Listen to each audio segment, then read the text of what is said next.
que estaba Jesús con todos estos milagros, pero luego no, luego pues casi pleito con los fariseos y los saduceos, y luego otras sanaciones, y luego cosas así. Y entonces venía yo pensando, pues ¿de qué se tratará este tema? Y dije yo, uy, así es la vida, así es la vida. Hay veces que estamos súper bien, súper todo increíble, y de pronto vienen una serie de problemas, y luego otra vez súper bien, y luego otra vez serie de problemas. Y entonces como que esto es, justo nos está enseñando Jesús así, pues así es la vida, pero siempre tenemos que mantener nuestros ojos bien enfocados, bien centrados, no estarnos distrayendo. Si se fijan, Jesús, yo creo, se ve que le daba mucha alegría todo lo de sanidades y todos los milagros, pero no se volvía eufórico, loco de fascinación. Y luego se ve que también tenía como que a veces estaban personas como muy deteniéndolo y tratándolo de frenar, y tampoco se ponía tan, pero tan infartado, salvo a una que otras ocasiones que sí estuvo muy contento, muy triste. Por lo general, él lo que siempre pasaba era que siempre mantenía su foco, siempre estaba enfocado en el reino de Dios, y a todo le daba cierta vueltecita que decía, si estaba algo muy bueno, era gracias a Dios. Y si algo no estaba tan bueno, era Dios va a hacer la obra. Pero todas las veces está súper enfocado en las cosas de Dios. Entonces, pues eso, el capítulo de hoy tiene que ver con eso, con que en la vida hay conflictos, hay cosas buenas, pero siempre hay que aprender a mantener el foco. Siempre hay que aprender a ver el lado espiritual de las cosas, porque pues a fin de cuentas es el que permanece para siempre. Todo lo demás aquí se acaba, pero las cosas de Dios permanecen para siempre. Entre nosotros más lo veamos, pues más cerquita vamos a permanecer. Así es que bueno, en este día les voy a decir cosas de como bastante que tiene que ver con cultura de la Biblia, porque son pues palabras que no sé si tengan significado para ustedes, entonces aquí se las voy a explicar. Entonces, bueno, empezando de pronto con la enseñanza sobre el verdadero pan de vida. Y lo puse para que lo leyeran hoy. No saben qué bonito es. A mí me súper fascina, es de mis partes más favoritas. Siempre que les digo de mis partes más favoritas, espero que sepan que hay muchísimas posibilidades de que muchas cosas sean favoritas para mí. No tengo solo una cosa favorita, tengo muchísimas cosas favoritas, pero esta sí que vale mucho la pena. Pero bueno, en una de esas le dice, nuestros antepasados comieron el maná en el desierto, como está escrito, pan del cielo les dio a comer. Entonces, eso es lo que les quiero platicar. ¿Por qué está diciendo esto Jesús? ¿Qué cosa es el maná del cielo? ¿Qué es esto, no? Entonces, todo eso pasó cuando, ya se los he platicado muy resumidamente muchas veces, pero como se los resumo tanto, entonces hay partes que me brinco, ¿verdad? Y una parte bien, pero bien importante que me he brincado es, ¿se acuerdan cuando los israelitas estaban pasando por el desierto? Entonces estuvieron 40 años en el desierto, entre que iban de Egipto, llegando a la tierra prometida, estuvieron 40 años. Y en esos 40 años, pues al principio estaban pues no tan adentrados en el desierto, ¿verdad? Pero empezaron a tener hambre y empezaron a ver que pues no había nada de comer y que estaban hambreados y que no sabían qué iban a hacer, y empezaron a asustarse y empezaron a decir, ¿y ahora qué se supone que vayamos a comer? Mejor hay que regresarnos a Egipto porque allá por lo menos teníamos comida, éramos esclavos, pero teníamos comida, y mejor si allá hay tumbas, aquí nos vamos a tener que enterrar en la arena, hay que regresarnos porque allá estábamos mucho mejor.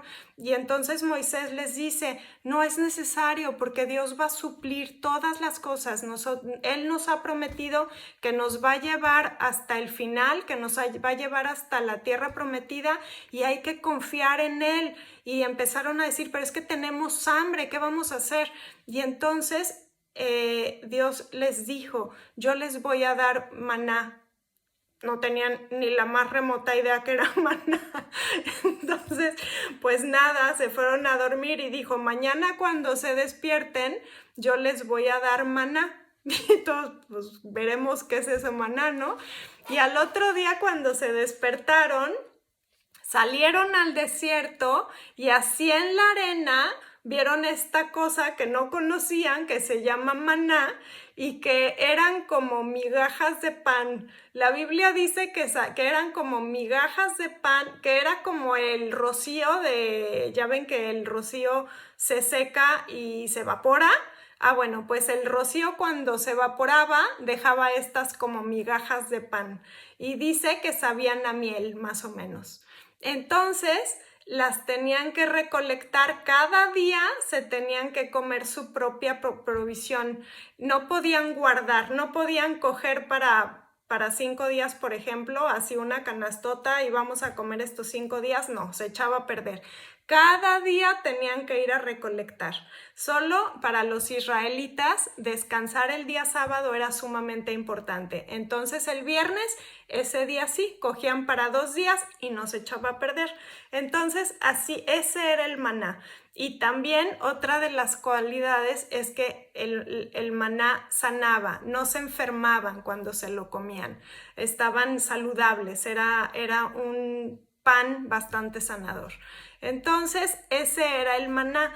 Por eso cuando llega Jesús y les habla acerca del maná y les dice, ahora yo soy el pan de vida. El maná no es lo que salvó a la gente, no es lo que salvó a los israelitas.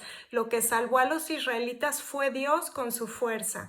Y ahora viene Él y nos dice, yo soy el pan de vida. Coman de mí como comieron del maná de los israelitas. Entonces, por esto era importante todo lo que les estaba diciendo y acerca del maná, porque pues ellos sí habían oído muchas veces la historia del maná en el desierto y de todo lo que había pasado. Ellos súper se sabían esta historia. Entonces ellos sí sabían de qué estaba hablando. Y ese es el pan de vida ahorita que Jesús nos dice. Por eso decimos, es un pan diario. No es como que, ay, no sé, hoy tuve una experiencia súper bonita con Dios, el año que entra vuelvo a buscar otra experiencia con Dios. No, es diario, es como pan, es como comida. Uno no come el lunes y luego ya toda la semana nada y a la otra semana vuelve a comer, no, sino cada día hay que comer. Y no nada más eso, sino 3 veces al día. Por eso Jesús se compara a sí mismo con el pan de vida, con un alimento diario.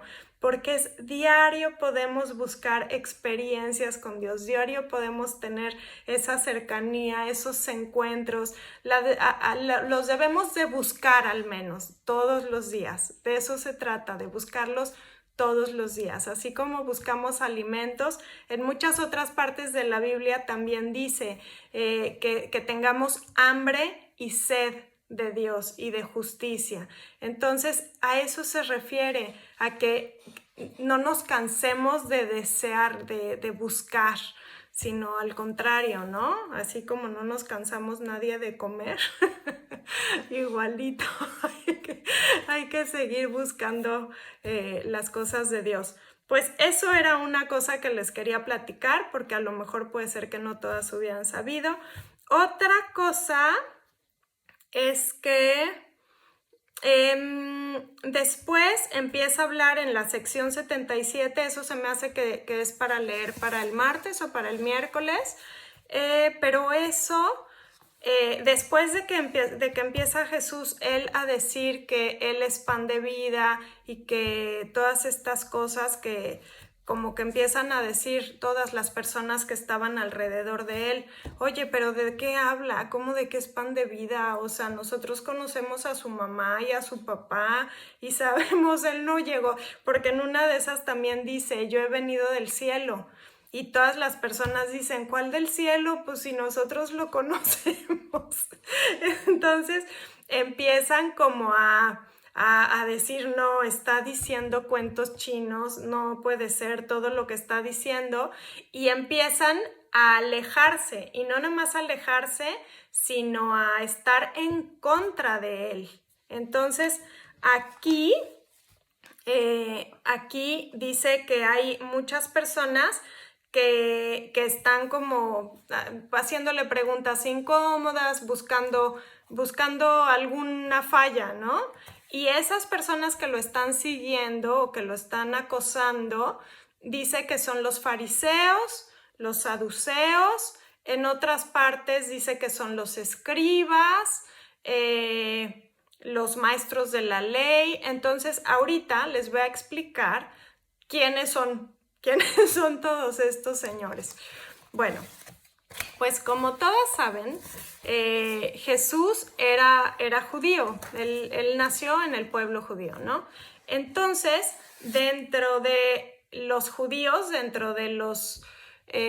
pueblo judío es, bueno, les voy a platicar primero acerca de los fariseos, los primeros que se quejan siempre, ¿no? Los fariseos son un grupo religioso y social que estaban a cargo de la parte del judaísmo que se llama el judaísmo rabínico y que son los rabinos, son las personas que enseñan a las siguientes a las personas, a las siguientes generaciones, a las demás personas, ¿no? Son los maestros, los que estudian muchísimo todo lo que viene en la Torá. La Torá son los primeros 5 libros de la Biblia. Nosotros tenemos la Biblia que incluye el Antiguo Testamento y el Nuevo Testamento. Entonces, esa es nuestra Biblia. Los judíos tienen el Antiguo Testamento, nada más. Ese es su libro judío. Y el Nuevo Testamento no lo tienen porque ellos no creen en Jesús. Ellos creen que vino, pero no creen que vino como el Mesías, no creen que vino como el Hijo de Dios. Entonces, por eso solo se apegan al Antiguo Testamento. Y no nada más eso, los fariseos además estaban, además de tener la Torá, que es el nombre del Antiguo Testamento, estaban con muchísimas rituales y cosas así como que no venían oficialmente en la Torá, en el libro de la ley, ahí no venían, pero como el abuelito le dijo del bisabuelito y del tatarabuelito y de así, desde hace muchas generaciones empezaron a hacer eso, entonces todo eso estaba apuntado en otros varios libros y eran guardianes de todos esos libros. Pero había algunos libros, algunas de las leyes que, por ejemplo, se contrapunteaban. Entonces, por cumplir los leyes que venían en su libro de leyes, de los que hicieron aparte de la Torá, entonces no cumplían cosas que eran mucho más importantes. Y eso era la frustración de ellos, ¿no? Que decía, oye, pues no sean hipócritas, o sea, si dicen que van a seguir un libro, pues tienen que hacer las cosas bien, no pueden saltarse leyes nada más porque dicen los rituales o dicen los hábitos, ¿no? Entonces eso. Y eran muy, muy devotos y también creían en la resurrección, en la existencia de los ángeles, en las cosas espirituales. Ellos sí creían todas estas cosas. También por eso Jesús le causaba tanto conflicto, porque decía, ¿cómo puede ser que digan que sí creen en la resurrección y cuando ven que Jesús resucitó, no lo creen. Entonces, bueno, esto todavía no viene hasta mucho después, pero bueno, el chiste es que sí creían en cosas espirituales. Estos eran los fariseos, ya, esos ya los vimos. Ahora los saduceos. Los saduceos eran, dentro de los judíos, es un poco diferente porque su gobierno parte de las cosas de Dios, o sea, no es una iglesia y un gobierno, sino es junto. Entonces, los saduceos eran la parte del gobierno, por decir así. Eran los que tenían que ver con las grandes decisiones que se iba a tomar en cuanto a política, por decir algo así, parecido, ¿no? Entonces eran pues los poderosos, sobre todo eran los poderosos, eran la clase social más alta, eran muy, pues los aristócratas, ¿no? De ese entonces. Y eran gente muy poderosa, muy pudiente, que tenían mucho espacio en el Sanedrín. Ahorita no hemos visto el Sanedrín, pero lo vamos a ver, acuérdense de esa palabra, porque después habla mucho de ella. Este lugar era donde se tomaban todas las decisiones judiciales y legislativa, todo eso estaba dentro de pues, del brazo de los saduceos. Y ellos no creían en ninguno de los rituales ni en ningún otro libro que no fuera exclusivamente la Torá.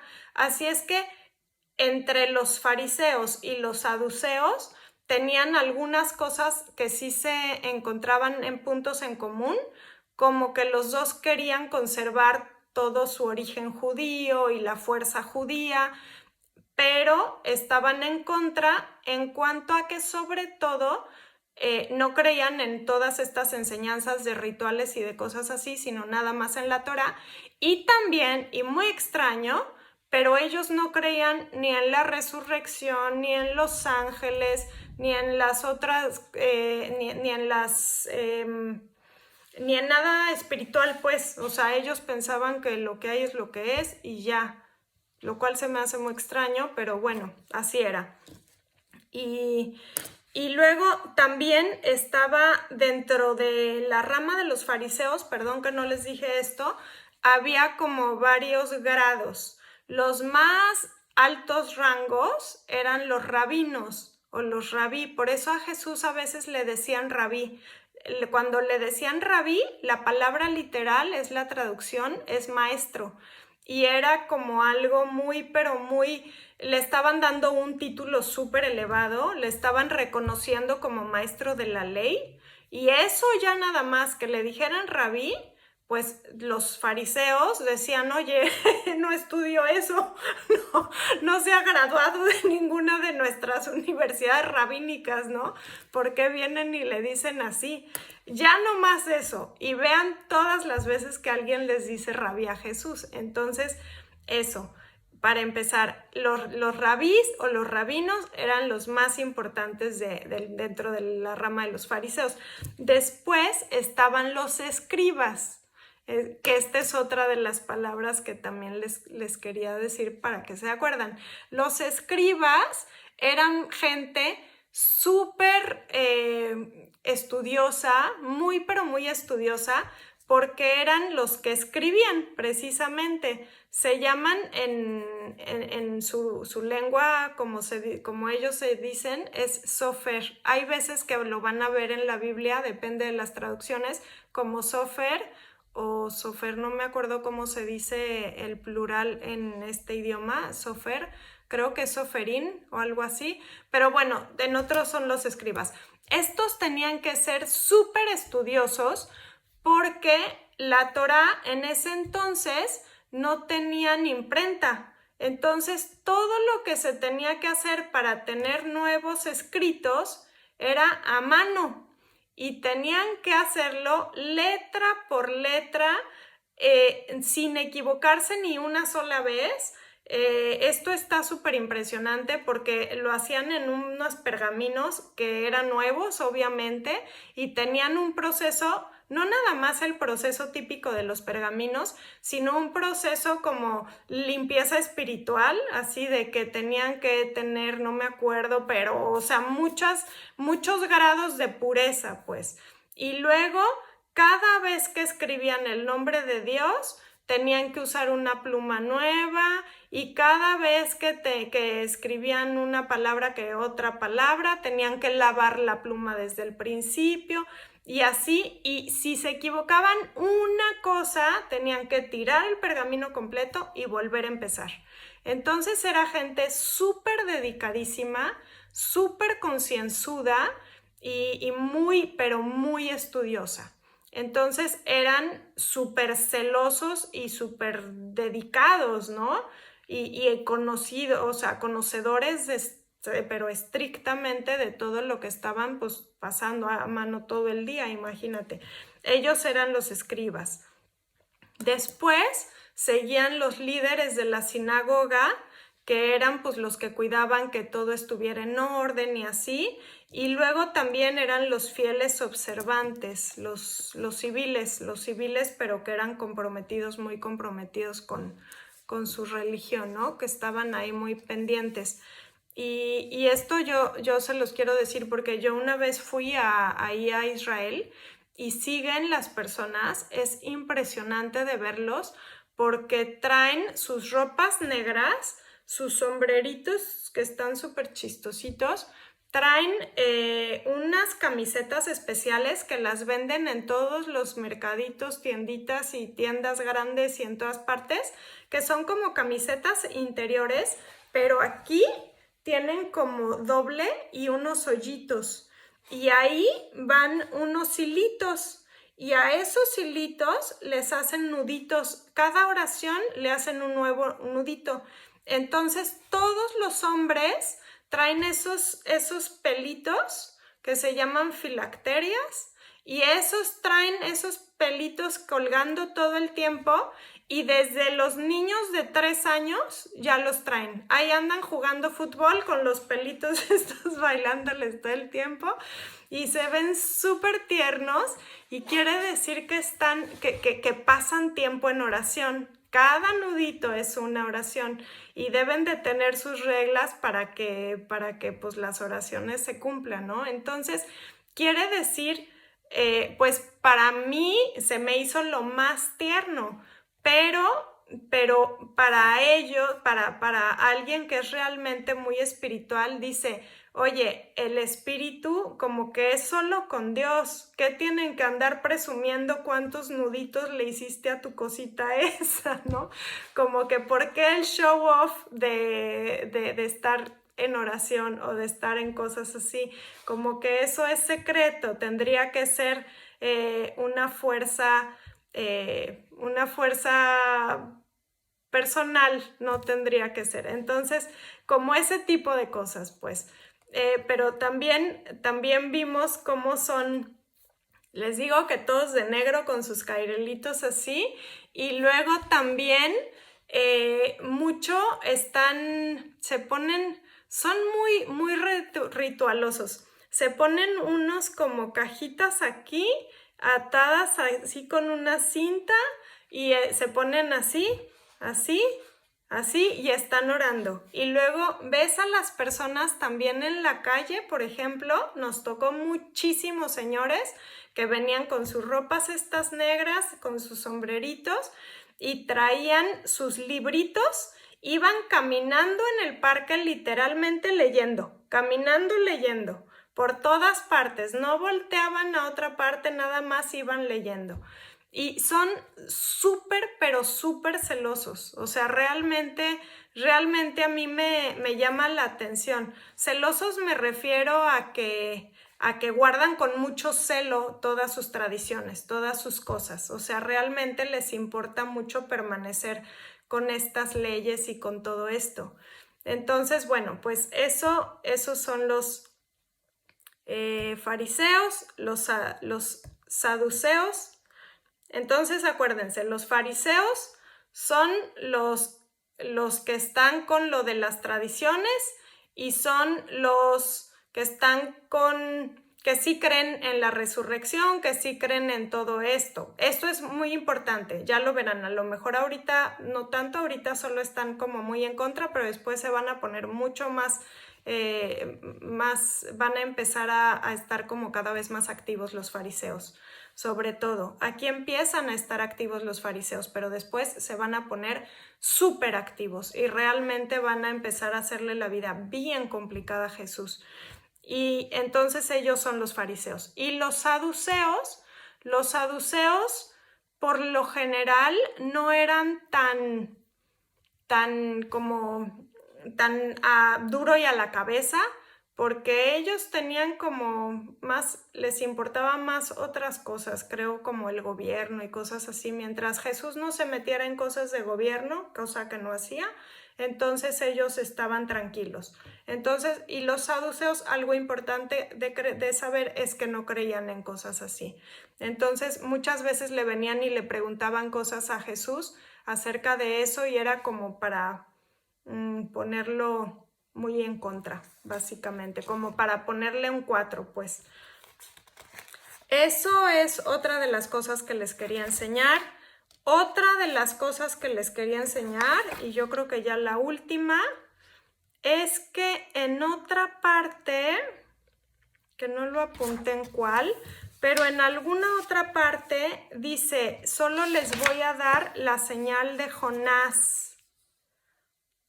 No me acuerdo cuándo. Cuando llegan los, a ver, aquí lo quiero encontrar. Llegan los fariseos y los saduceos y le dice, danos una señal de que tú verdaderamente eres el Hijo de Dios, de que tú realmente eres el Mesías. Danos algo que podamos ver nosotros. Porque en los milagros no sé por qué no les parecían tan importantes, yo no sé, pero el chiste es que le decían así, danos una señal. Y entonces Jesús les dijo, ¿por qué pide esta generación una señal milagrosa? Les aseguro que no se les dará ninguna señal más que la señal de Jonás. Entonces, esto también les voy a platicar. Por si acaso no saben quién es Jonás. El chiste es que este señor Jonás también está en el Antiguo Testamento. Y es un señor que un buen día estaba muy tranquilito ahí en su casa y de pronto llega Dios así en una visión o en algo así, y llega y le dice, ve a Nínive y diles que se arrepientan, que están haciendo todo muy mal. Y entonces dijo Jonás, muy bien, yo voy a ir. Pero cuando iba de camino dijo, ay no, ni me van a hacer caso, yo no voy a ir, no voy a ir, nomás me va a ir muy mal, mejor me voy a ir a otro lado. Y entonces se subió a un barco de los que se van pesqueros, y se fue al barco. Y dijo, yo no voy a ir. Entonces, muy mal, ¿no? Porque Dios verdaderamente quería que alguien fuera a Nínive a decirles eso, y Jonás se fue justo para el otro lado. Entonces iba en el barco y de pronto empezaron unas olas tremendas y el barco ahí allá a naufragar y todo, ¿no? Y de pronto, entre todos los marineros, dijeron, ¿qué está pasando aquí? ¿Por qué están habiendo todas estas tormentas? Y entonces Jonás les dijo, pues la verdad es que yo estoy desobedeciendo a Dios, probablemente sea eso, entonces échenme por la borda y ya lo van a ver que se va a tranquilizar todo esto. Y entonces eso hicieron, muy obedientemente, lo echaron por la borda. Y entonces a Jonás se lo tragó un pez por 3 días completos, por 3 días. Y entonces a los 3 días lo sacó, porque adentro del pez toda esta historia está en uno de los libros de la Biblia que se llama Jonás, precisamente, está súper simpática, y obviamente hay muchísimos libros de niños acerca de esto. Y es una historia pues muy profunda, cuando ves todo el significado que tiene es muy pero muy profunda. El chiste es que mientras estaba adentro del pez, pues dijo, no, mejor sí voy a ir a Nínive. Y entonces a los 3 días el pez lo sacó y ya se fue a Nínive, ¿no? Pero el chiste es que duró 3 días, 3 noches en la boca del pez adentro, en la muerte, por decir algo, y después volvió a salir a la vida y ya se fue a hacer las cosas que tenía que hacer. Entonces, cuando Jesús les dice, esta es la señal de Jonás, les está hablando, les está como avisando de alguna manera que algo va a pasar 3 días. Todavía no les está hablando con claridad, pero la semana que viene ya verán que les empieza a hablar con claridad acerca de la resurrección, acerca de que él iba a tener que morir y de que iba a pasar 3 días muerto y luego iba a resucitar. Entonces, esta es la señal de Jonás, la resurrección. Así es que, pues, una señal muy profunda que ellos obviamente no entendieron porque pues no les estaba hablando en un futuro, les estaba hablando en un pasado. Así es que no entendieron, pero pues al final nosotros que ya lo tenemos por escrito, que sabemos toda la historia completa, pues entonces nosotros sí que la entendemos, ¿no? Así es que pues eso. Esta semana, como ven, muy cultural acerca del maná, acerca de los fariseos, de los saduceos y de la señal de Jonás. Así es que fue eso. Y de enseñanza, pues está eso, ¿no? Que en la vida no todo es siempre igual. Hay veces retos, hay complicaciones, hay alegrías, hay milagros, maravillas, y a todo hay que darle hay que buscar estar firmes, estar con esta certeza de lo que creemos, de lo que estamos, de dónde estamos y con este enfoque, con un enfoque divino, con un enfoque de Dios.